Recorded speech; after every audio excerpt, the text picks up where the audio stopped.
Hello everyone, this is Father Lamb from Queenship of Mary Parish in Northampton. Hello to all of our parishioners and our friends. Today's April 1st, April Fool's Day. You might think that today in April Fool's Day, what we've been going through with the coronavirus has kind of been like a April Fool's joke that's gone bad. It's kind of like being in a dream or a nightmare and just waiting to wake up, how crazy these times have been.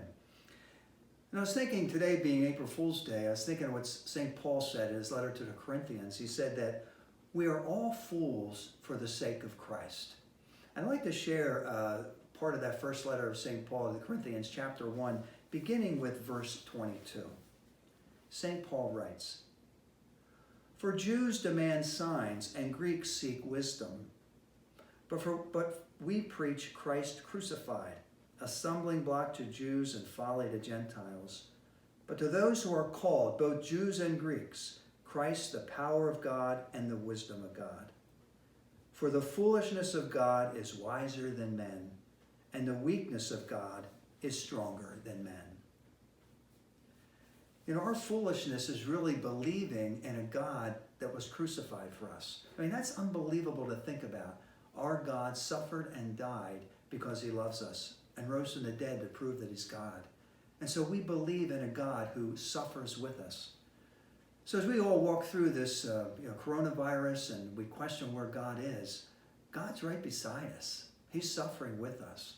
And he's in all the people that are trying to help each other.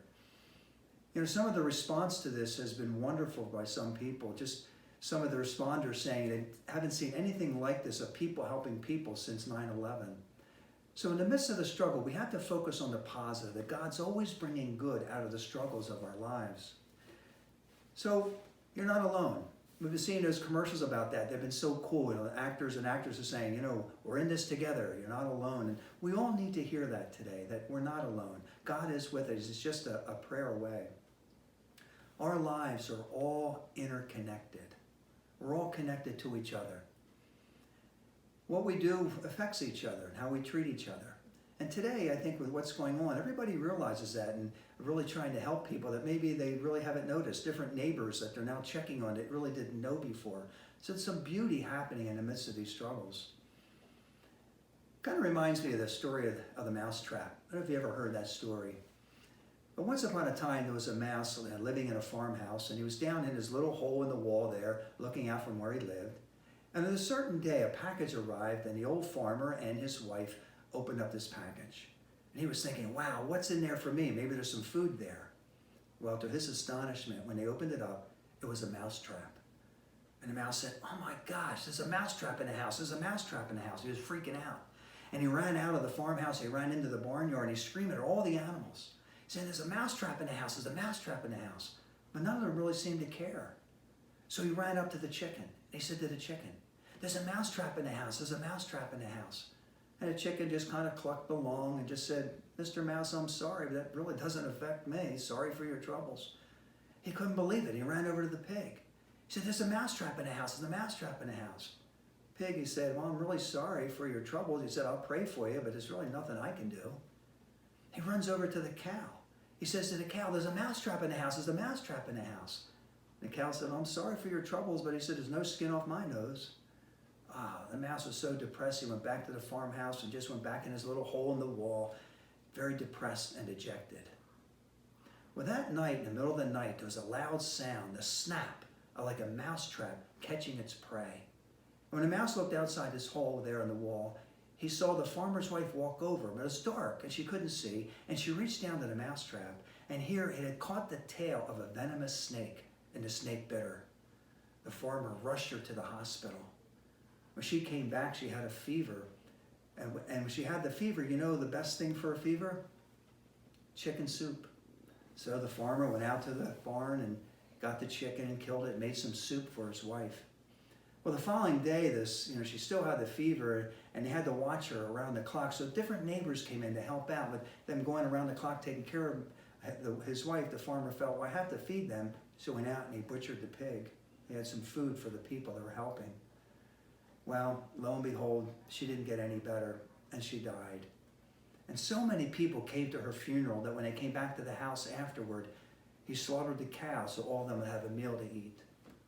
And there was that poor mouse right there in the little corner of his little hole in the wall, feeling very sad and very depressed.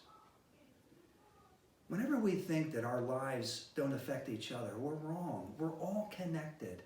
And I think this coronavirus is bringing this to the forefront of how much, we all need each other, need to look after each other and help each other. And what affects one of us affects the rest of us in some way. Our lives are interwoven.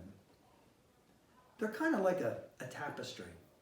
If you take a tapestry and you look at the back side of a tapestry, all you see is a whole bunch of threads going around, and it doesn't make a whole lot of sense, and it's pretty ugly, really. And sometimes we can't make sense of life on this side. On this side of life, we just look at things, we go, what's this mean? Why did this happen? All those questions we have. But when we die and we reach the other side, God takes that tapestry of our lives and he turns it around.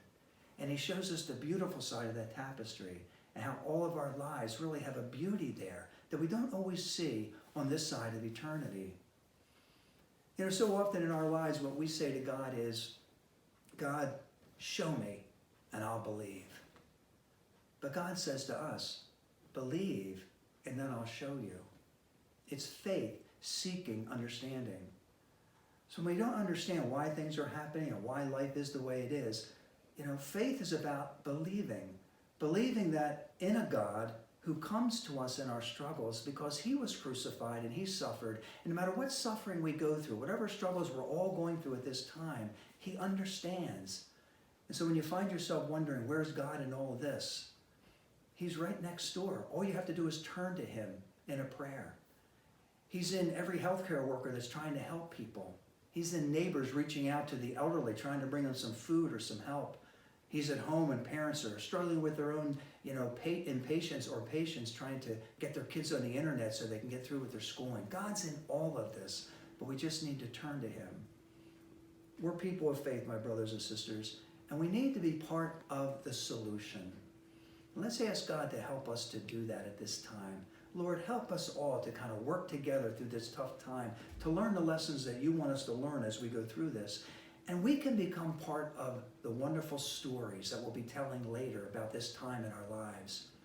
You've seen them on the internet, you've seen them on TV, some wonderful stories of people just reaching out, keeping that social distance at the same time, trying to reach out to see how their neighbors are doing. On this April Fool's Day, let's remind ourselves that our foolish God comes to us in his suffering to help us with our suffering. He's just a prayer away. Turn to him now. God bless you.